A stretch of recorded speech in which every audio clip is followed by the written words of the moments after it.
writing a useful job description. Almost every organization has a job description system. However, at times, new jobs have not been formally documented. If you have not been provided with a description for a job that falls under your authority, you may have an advantage if you fill the void with your version of the job description.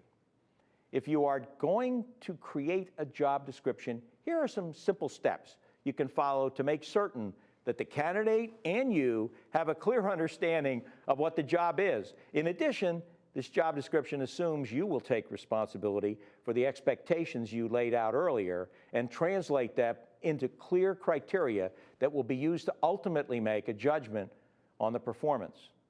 It's as simple as ABC.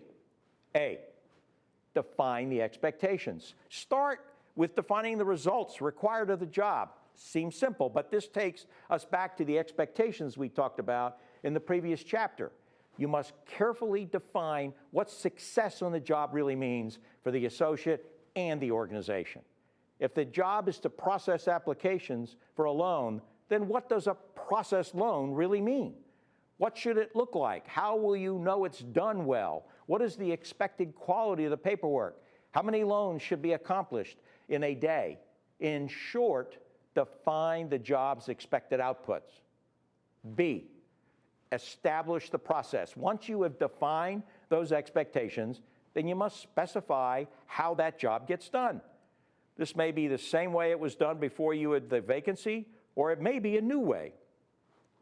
Do this in a detailed manner so you can also use it as a training document for the new individual. If you know how to draw a flow chart, make one.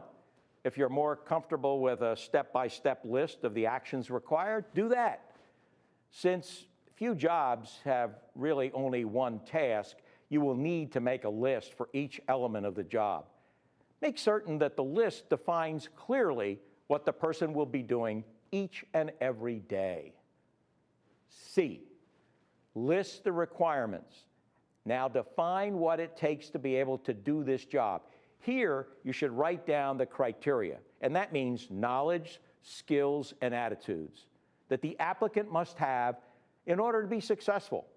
If the person needs to be good with numbers and skilled with operating a calculator, then make it clear that the associate needs the previous knowledge of processing loans, then make that clear as well.